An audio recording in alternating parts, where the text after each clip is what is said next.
Tiffany Arielle here. So today we are doing a get ready with me.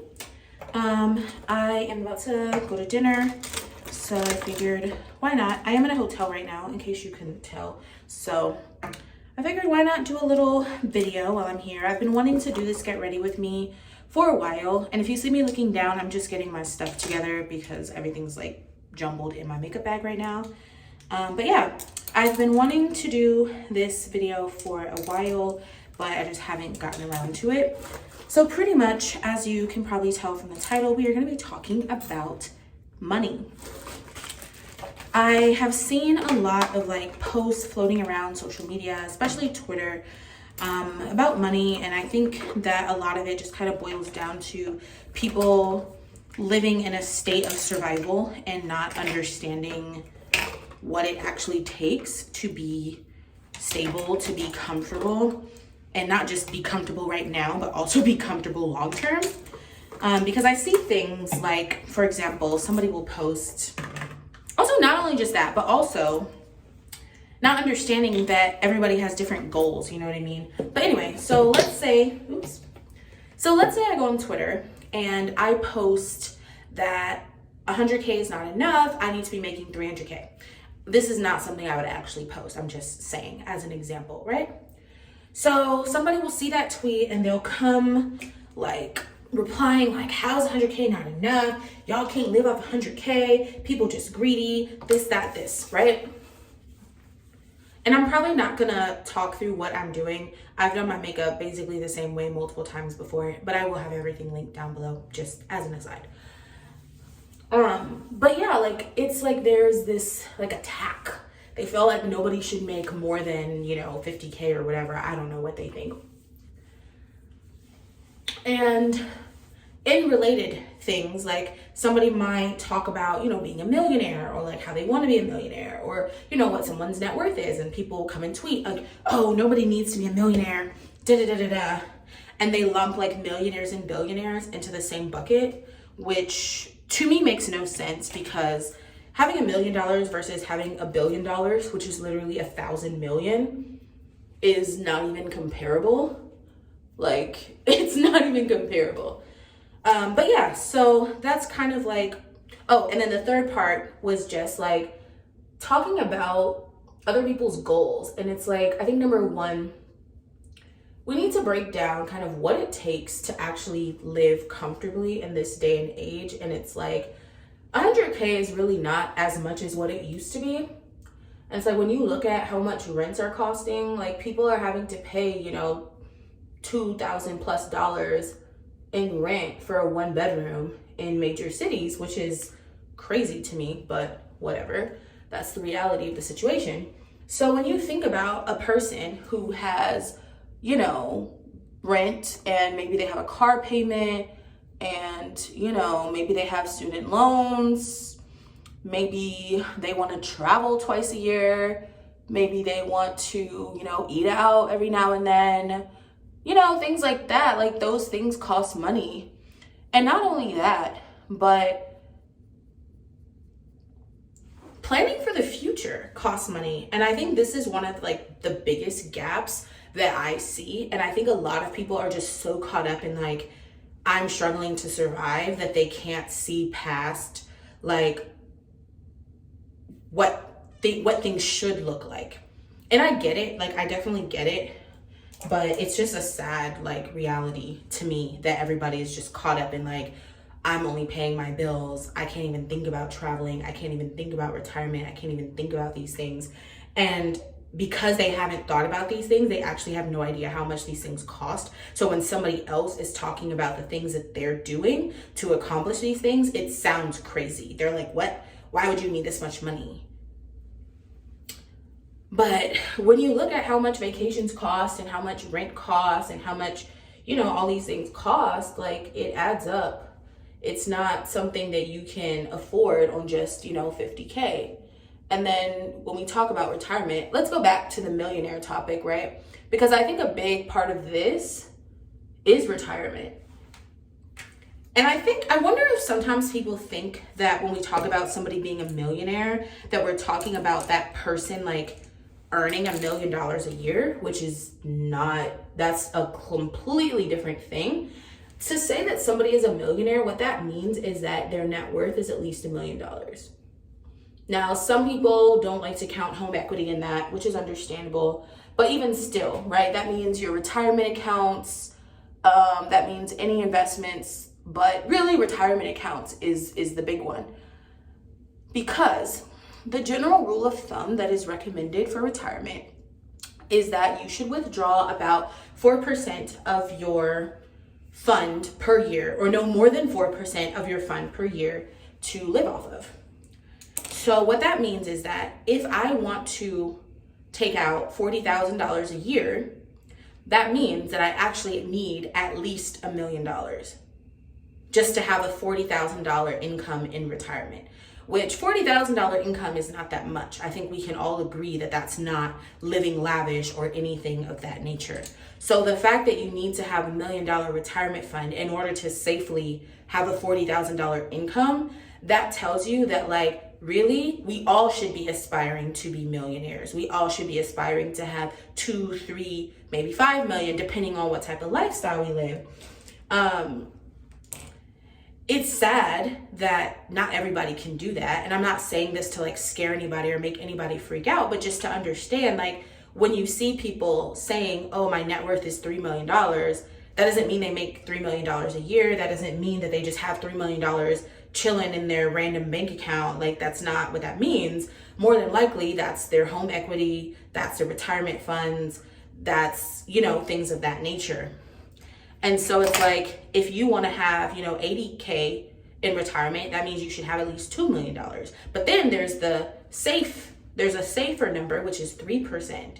Bottom line is, yeah, you have to look for the long term. You have to look at retirement. You have to look at those things. And when you're sitting here asking yourself, like, how much money is enough?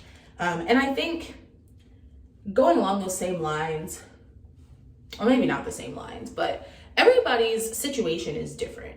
So what number that I say that I want to retire with is not necessarily going to be the same that, you know, somebody else wants to retire with. And that's okay. There's nothing wrong with that. And we should each understand that, like, our situations are different, our priorities are different, our goals are different. You know what I mean? Like, I don't have student loans anymore. So a person who makes the same money as me and has other similar expenses is not going to have as much disposable income as what I'm going to have. So that's going to factor in to, you know, how I spend my money versus how they spend their money. That's going to factor into how much I'm able to save for retirement versus how much they're able to save for retirement. Yeah. But I feel like that's kind of what it is. I think it's a lot of, like, people are not thinking about the future. And I definitely understand why. But I do think that some people, maybe instead of, like, bashing the people who are in a position where they are able to plan for the future, maybe ask yourself, like, is there anything that I can do to get there? Because, like, I work in tech, and I'm pretty sure we all know at this point that tech is one of the industries where the pays are fairly high. But I'm seeing people, like, now on Twitter, well, let me back up. So there's people that are, like, posting about how they got into tech and how much they make and, you know, what their background was and things of this nature, because they're trying to help other people. They're like, hey, you know, I pivoted to tech, now I doubled my salary and this and that and this and that. And they're sharing this, and then other people are now calling them liars and scammers, like, oh, you're lying, you didn't double your salary in a year, like, there's no way that's true, blah, blah, blah, blah, blah, blah. And I wish that people would stop doing that. Like, maybe look into what these people are saying, because it can be true. Like, even for me, like, I've always been in tech, but I was in a different realm of tech before.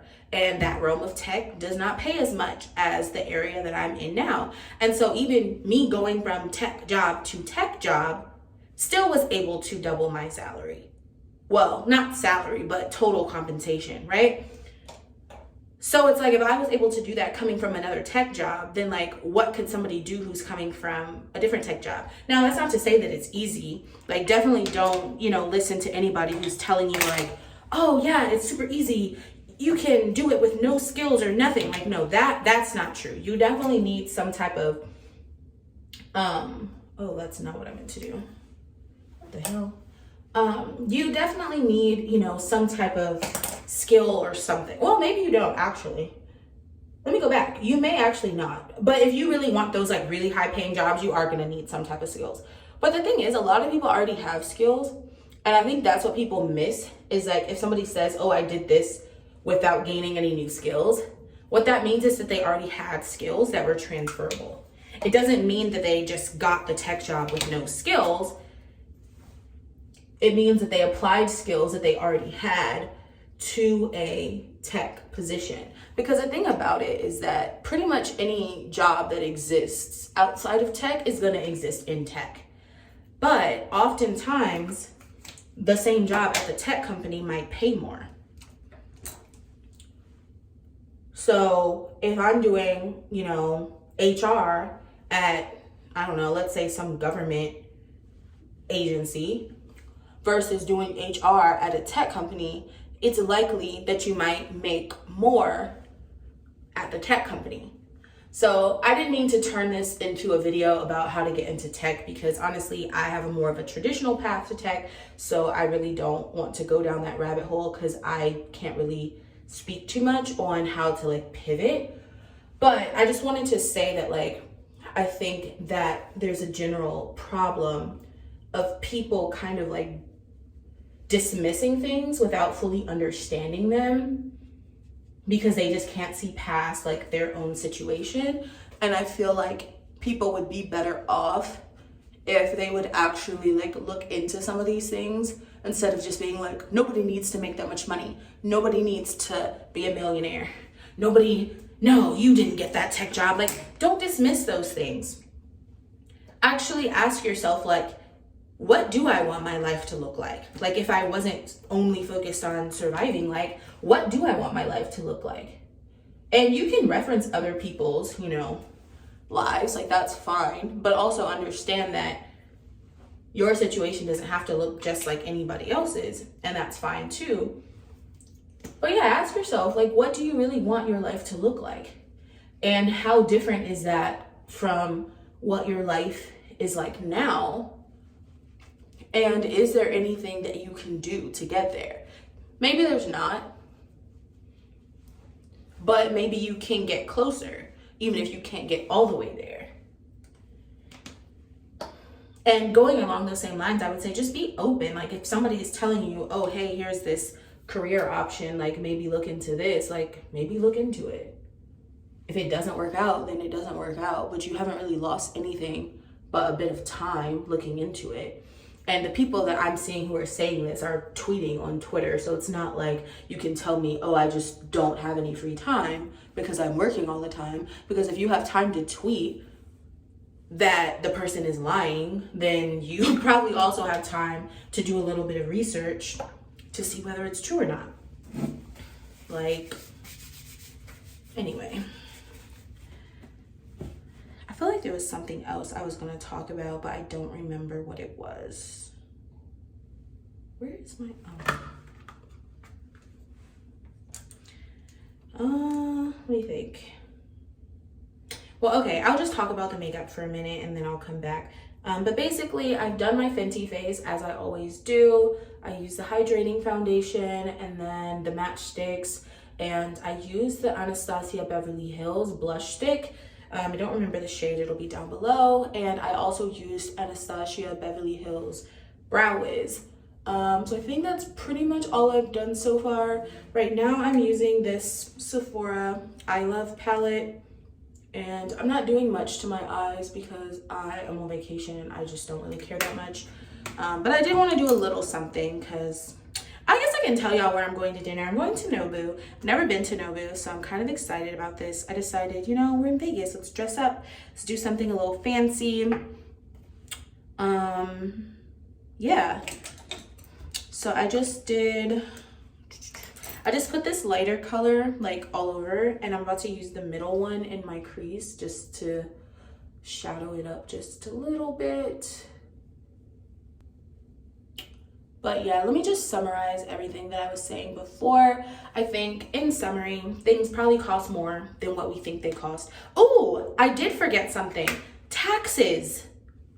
When we talk about how much money someone wants to make, we also have to understand that the more money you make working at a job, the more taxes you pay. There's this like very common misconception that rich people don't pay taxes, which I guess it depends on how you define rich people. But your doctors, your lawyers, your engineers, your people who work W-2 jobs and collect paychecks every 2 weeks, those people pay taxes. Whether they make 100K, 500K, those people are paying taxes.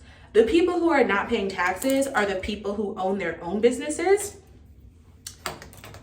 and the people who basically are using a bunch of like loopholes. But you can't really do all those loopholes if you don't really like own something. If you're a really highly paid tax person, you can kind of take advantage of some of that. Like for example, the taking loans against your stock instead of, you know, using actual money. So that way you don't have to pay as much like tax because you're not selling the stock, you're just taking loans against it. But the thing about that too is that stock is also taxed. So when they first give it to you, you pay taxes on it. But what these rich people are doing is they are taking loans against the stock. They're not actually selling the stock. So they paid the taxes when the stock was given to them, but they don't pay any tax on the gains because they're not actually selling the stock. So when I see all this talk about like taxes and who's not paying taxes and what we should do about it, and they're focusing on like the tax brackets, like, oh, let's raise the highest tax bracket. I'm like, I mean, I guess you can do that, but to me, I think the best thing to do is remove the extra capital gains, because long-term capital gains, I shouldn't say extra capital gains, but long-term capital gains. So basically, let me go on a little tangent. When you buy stock, you have to pay capital gains tax on any money that you made off the stock, which is basically the difference between what you sold it for and what you bought it for. If you lost money, then that would be a loss, and so whatever. So what ends up happening is if you had the stock for at least a year before you sold it, then that's considered a long-term capital gains. So that is subject to like different tax handling than your regular income. So as of now, the highest percentage you can pay for long-term capital gains is 20%, whereas the highest percentage you can pay for like your regular income is like 37%. So that's almost half. So if I'm a person who makes over $400,000, I'm paying like half as much taxes on my capital gains as I would if there was no such special handling for capital gains tax. But yeah, anyway, let me go back to what I was saying, is that people who have jobs, like tech jobs, usually doctors, etc., are paying taxes. And so what that means is that, you know, the more money you make, the more taxes you pay, which is the less money in your pocket. So if you go from making 50K to say 100K, like, yeah, your gross income is double, but your take-home paycheck is not going to be double.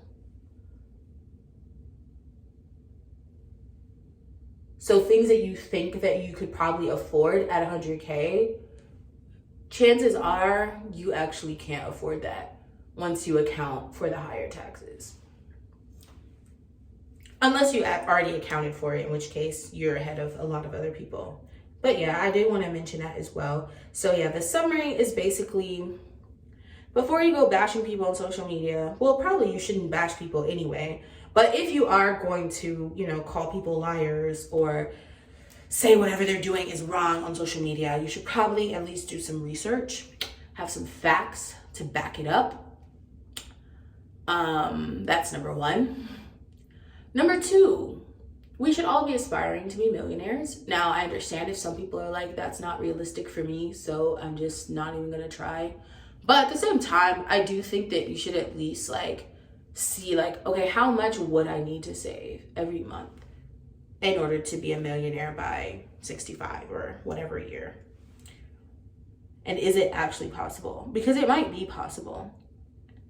Especially if you look at your spending, you might realize that you're wasting money on things. I shouldn't say wasting money, but spending money unnecessarily on things that you could cut out if you decide that retiring is important to you. But yeah. So yeah, like retirement is important. We have to look at the long term. We have to understand that other people's situation is not our situation. And we also have to understand that what you think you can buy with X amount of money is not necessarily what you can actually buy with X amount of money. And I think that if we all realized all of those things, a lot of these money arguments would go away. And I think Twitter would probably be a lot more peaceful. So yeah, I think that's all I have to say about that. This is the Violet Voss. It's like a glitter topper, although I think it's kind of old and dried up, so I don't know. I should have done this before I did my mascara. I don't know why I didn't, but fudge. I should probably just buy a new one, is what I should do, because this is not gonna work. All right, I'm gonna do my lashes and everything else, and then I'll come back and show you the final look. All right, we're in the mirror because I didn't know how else to show you the full outfit, but this is the final look. Got my lashes on, nice little red lip today. Have this top, I forgot where it's from, skirt, same thing, but these shoes are 9 West, just basic black sandal. So now I gotta go because my lift will be here soon. Oh, there we go, there we go. Girl, we out ya, we got glitter.